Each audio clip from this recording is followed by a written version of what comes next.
Hey everyone, this is Brobuscus, and welcome back to another Let's Watch a Death Battle. Today's episode is Raven versus Twilight Sparkle, and I am now in my actual room. In my last two reaction videos, I was in that room right there. That is my dad's office room. And it was my room because we were working on this room, which is my room. You can tell by Tony right here. He's back. So yeah. So today's episode is Raven versus Twilight Sparkle, DC versus My Little Pony. I've made pretty clear in the podcast, I am not a fan of My Little Pony. I want these characters to stop showing up in the show. I am rooting for Raven. Raven should win. And I've pretty much given up hope. Twilight's going to win.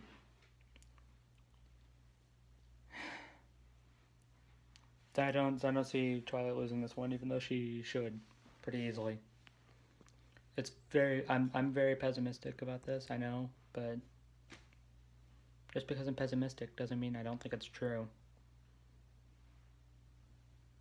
I'm not just gonna lie when I think, oh, Raven's going to win. She has all these stats and stuff. Like, I'm very thoughtful about this. Like, who should win, who's going to win. If you feel differently, and if you have negative feelings for me for that, I'm sorry. But yeah, it's just the thing I have. So I'm sorry, but we're gonna get into this. I am watching this solely I'm watching this for only 3 reasons. 1, I got a podcast to do with this. 2, I got these reaction videos to do. And 3, I do want to see the animation. I'm still gonna watch the whole thing, but I really don't care about anything else right now. This episode is gonna be a dud. I'm calling it. It's not gonna be a good episode.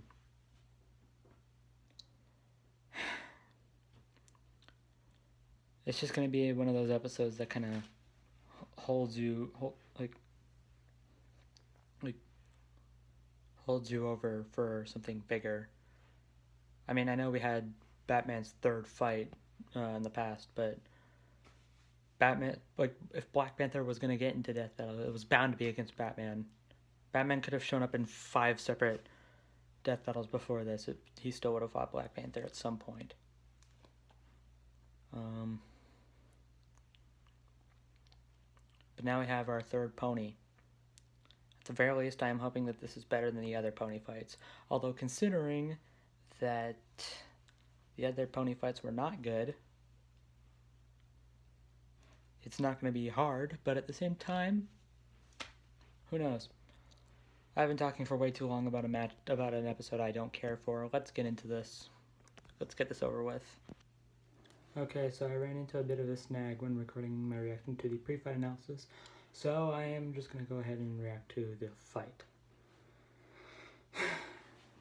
This matchup is ruining me. Okay, so we're just going to watch the fight. I'm more confident that Twilight's going to win, so awesome. Please let me be wrong. Please let this be right. 3, 2, 1. Start my suffering.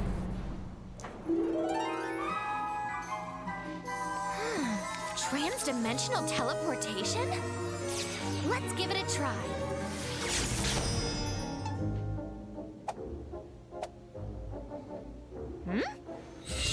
There was a preview on the DB cast. They showed off a part of the animation, which is what we're watching now. When I saw that joke,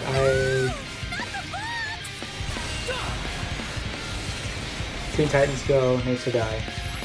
And jokes about it need to die.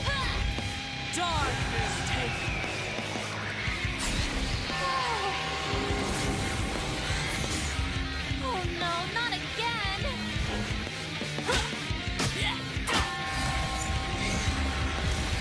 I like the music.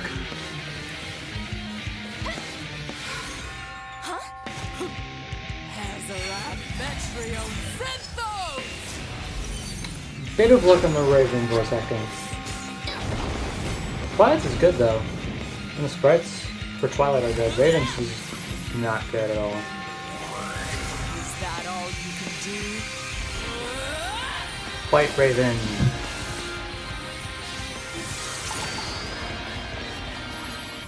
Please work. I want it. I need it. It's mine. All mine. Aha! Now I've got you right where I want you.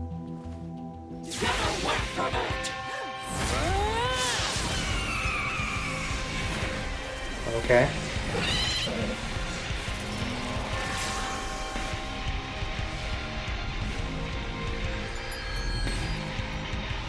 Huh?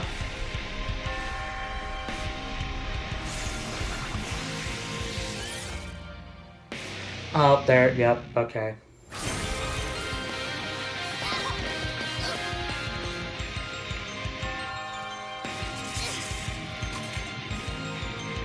Sorry to soil your fun.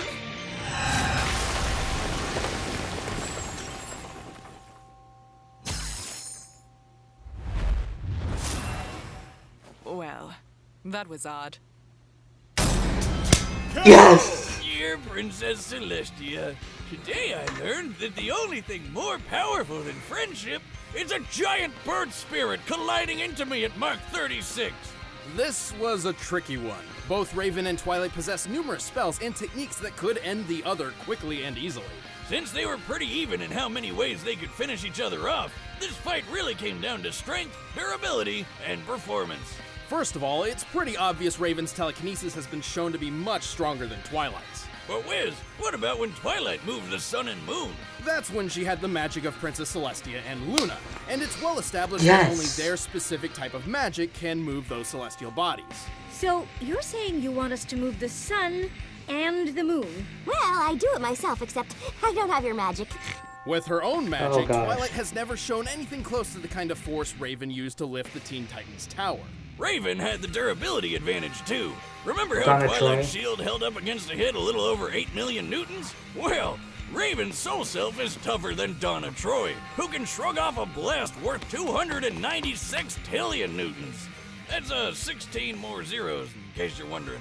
And don't forget, Twilight had the power of 4 alicorns at that time. The shield wouldn't have saved her from Raven's soul self anyway.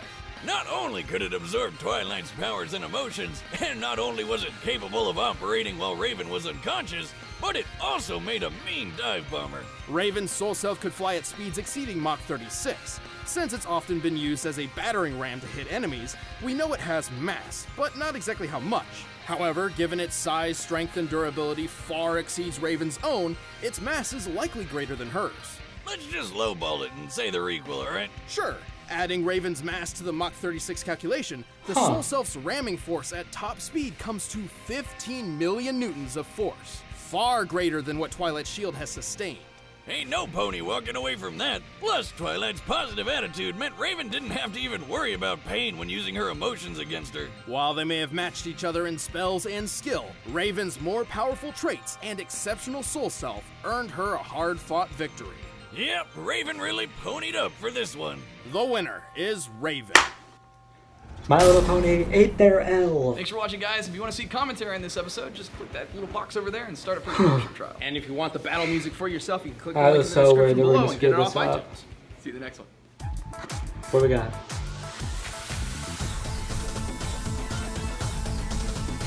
Jojo? Jotaro? Oh.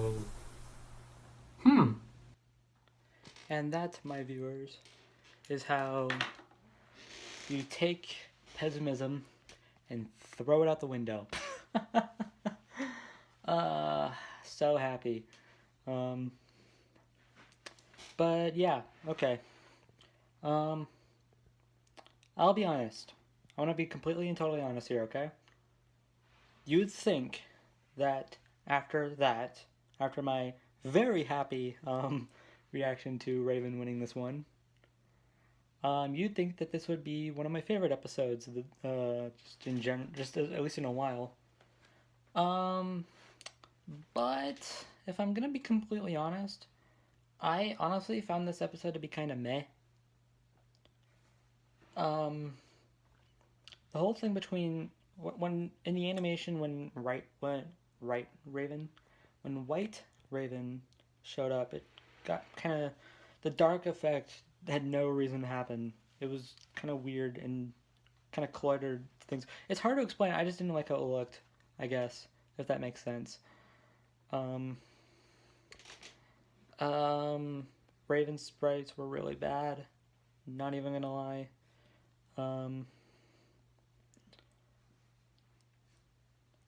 Most of the problems here came from Raven, if I'm being completely honest.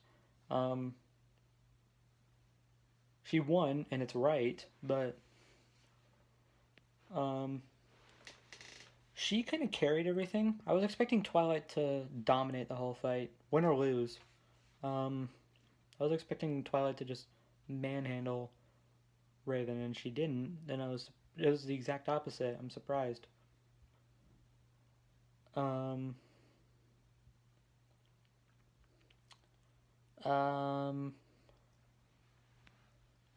Yeah, I don't know what to completely say. I liked the animation for what it was. Like, overall, I thought it was okay. The fight was kind of eh. The kill shot, okay. I was caught off guard by the kill shot. Not even gonna lie. I thought that Raven was already dead. I do wonder how Raven. I'm pretty sure she does. I would be surprised, but I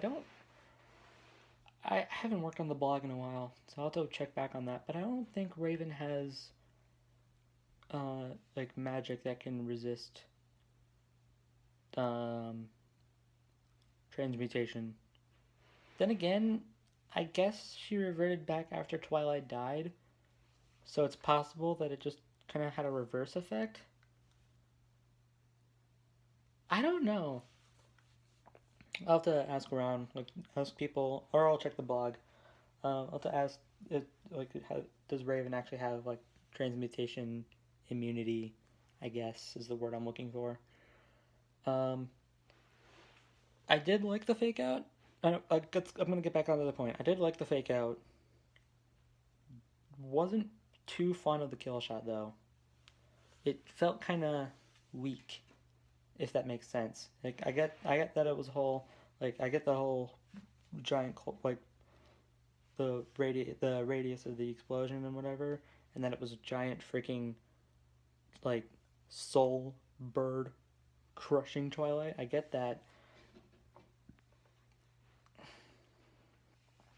But the thing about the other deaths in Death Battle, whether they're, like, good deaths or bad deaths, or they fit the whole theme of, because I know people are gonna say, like, this is, like, Twilight's a cartoon character,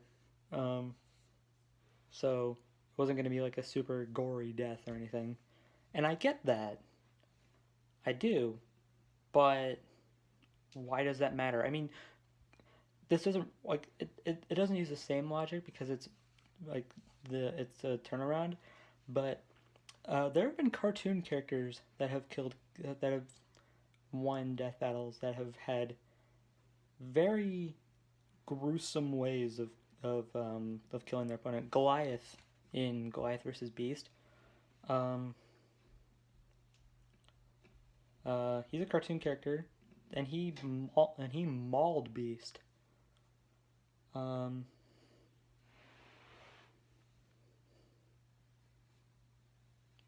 It just seemed like while Raven was carrying the whole thing, it seemed like it was more so to kind of promote My Little Pony. Like, it had the My Little Pony feel to it. But whatever. So, accuracy and pleasure aside, I honestly think that I prefer Black Panther versus Batman over this, and it's not just because this fight had no reason to exist. Black Panther vs. Batman's a cool matchup.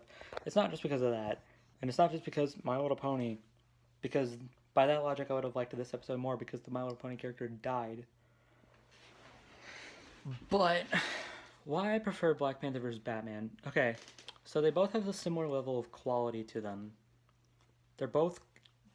Okay, this one's faster, but it wasn't really that fast. Black Panther vs. Batman was, like, very noticeably slow. This one had better music. Not to discredit Battle at the Zoo, but this one had better music. It has a similar level of accuracy to it, except for Mach 36 Raven. It's the only problem I have with this. Is Mach 36 Raven. Also, when the pre-fight analysis was the thing, all the stuff they had for Twilight being from her friends, like counting that as if she can do it herself, like it's something she can do. That's what kind of made me think, okay, yeah, Twilight's gonna win.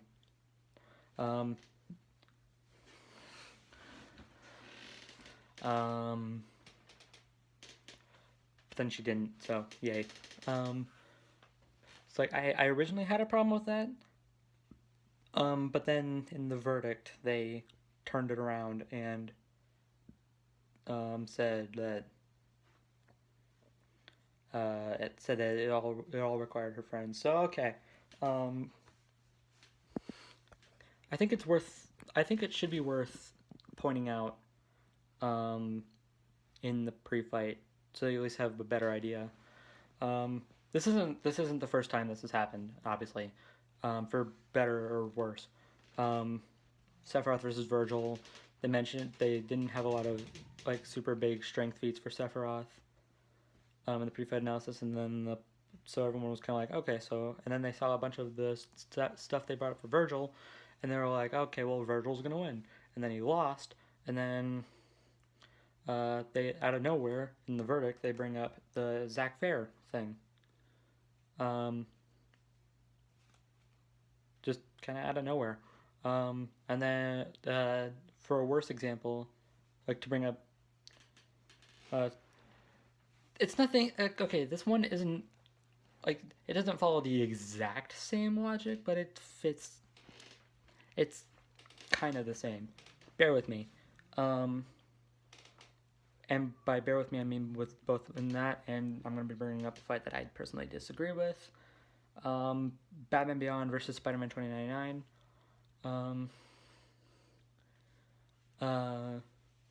They said in Miguel's analysis... Okay, this was when I had first watched it, and then I watched it again and realized my mistake. But, again, bear with me. In Miguel's analysis, they brought up the the whole antenna feet, and said that it was 200 tons. Okay, cool. That's higher than what... I mean, they didn't calculate anything for Terry, but whatever. Semantics. And then they said... Then they just kind of said... I wasn't fully paying attention because I had something else I had to do. There were other things I was concerned with at the time. While also while also trying to not burst in rage at... I'm getting it wrong, but anyways, point that aside, they just when I first watched it, it sounded like it was out of nowhere. It wasn't, but again, bear with me. They turned it completely around and said it was only 100 tons. So it went from 200 to 100, and then they said when they were going over Spider-Man's feats, that one of the best strength feats he has is only 58 tons. And they said that they shouldn't scale to each other because they have different powers. I can go on a tangent all day about how that's complete crap, but I'm not going to. That's not the point. And they just kind of said, we'll do it. We'll do it anyway. And then, like, here's the 100-ton feat. Nowhere close to Terry. Oh, by the way, Miguel and Peter shouldn't scale. We shouldn't scale Miguel to Peter, but for benefit of the doubt, we're gonna do it anyway. Here's 1 feat for Peter, and it's only 58 tons. Because apparently 58 tons is more than 100 totally. That's what it sounded like when I first watched it. Okay, I went back and watched it again to make sure I was right because I had told people about it and they were looking at me like, "What the heck are you talking about?" So I went back, rewatched it, and paid more attention, and turns out I had misheard. It's still like stupid, but at the same time, it was more me messing up than they messed up. But at the same time, they still did. But it's human error, whatever. Okay, that's enough of ranting about that. So yeah, the whole Twilight can do this, and then the verdict. Oh wait, she needed her friends to do that. It was kind of out of nowhere. On one hand, I knew. On one hand, I knew that it required her friends. So I kind of figured, but at the same time, so it wasn't that bad. But at the same time, they made it seem like in the analysis that she can do it on her own. So I was like, oh well, okay. I had basically lost hope there that Raven was going to win. Whatever hope I had was thrown out the window. Because they were giving her something that she can't do by herself. And then when she lost, they turned it around and said she needed her friends. And I was pleased with that. I still think they should have covered that in the pre-fight, but at the same time, it's whatever. Okay, so math fight. It's not awful. Okay, I went into this expecting it to be pretty bad. So while I don't like it, while I don't think it's good, I will definitely say that it is not bad and it is better than I thought it was going to be. So that's a plus. I will say. All right. So all that aside, I've been talking for too long. Jotaro versus Kenshiro. Okay, I don't know how clear I've made this in the past. I don't watch JoJo, and I don't watch Fist of the North Star. I was asking for this episode for that matchup to happen. I know people were like, well, what about Jotaro versus Yunarkami? I'm like, okay. I didn't care, really, like what they did with Jotaro. Okay. Alright, I'm looking forward to how they're gonna animate that. Is that Torians? I don't think that's Torians. That doesn't sound like, on one hand it'd be awesome, but on the other hand, that doesn't sound like something Torian would do. We'll have to wait and see. They can, honestly, in terms of research, with how little I know and care about these characters, I'm honestly, I can honestly say that they can do whatever the heck they want with those characters. I don't care. I just want a good fight. That's really all I'm looking for the next one. That's all I'm looking forward to for the next one. I don't care how. Okay, so from what I've heard, I haven't heard about it much in the past, but okay, I haven't heard it. I haven't heard a lot about it in a while. But when I did, they made the people that I've seen debating this made it pretty clear that Kenshiro should win this one. So I'm just gonna stick with that and ask around and see what people will say for that on that note. So okay, I'm also also